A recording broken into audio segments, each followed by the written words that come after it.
उस रिज़्क़ से मौत अच्छी, जिस रिज़्क़ से आती हो परवाज में कोताही।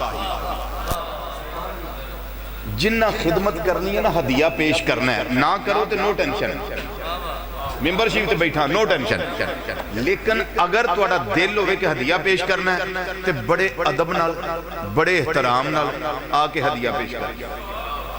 यह जिहड़ा खिलारा है ना, ये जिक्र मुस्तफा सल्लल्लाहु अलैहि वसल्लम दी तौहीन हो जाती है। मेरी गल समझ आ रही है? हाँ, जे अमल कर लो सुभान अल्लाह, ना करो तुसी जानो थोड़ा रब जाने। जिंदाबाद जिंदाबाद। दूसरा एदा नुकसान यह होंदा है, पिछों कट्ठे करो, इथों कट्ठे करो, इथों कट्ठे करो, वो बंदा कल्ला होंदा लेकिन 3 in 1 बन जाता बेचारा।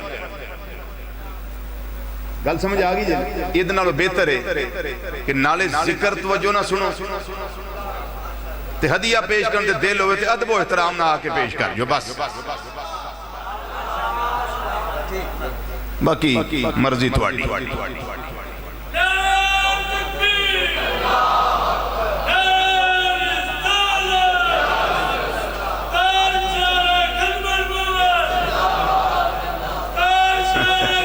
देख लो जिवें तुहाडे को हुंदा जी।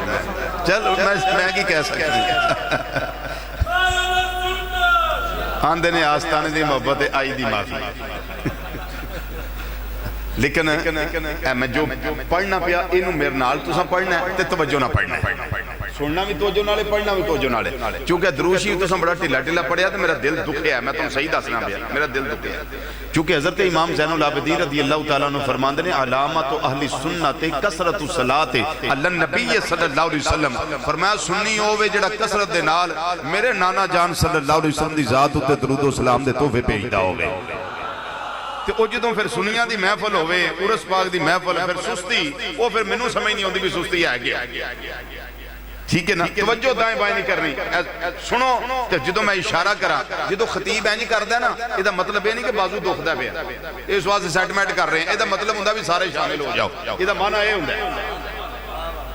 जी जी जी जी जी, अल्लाहु अकबर।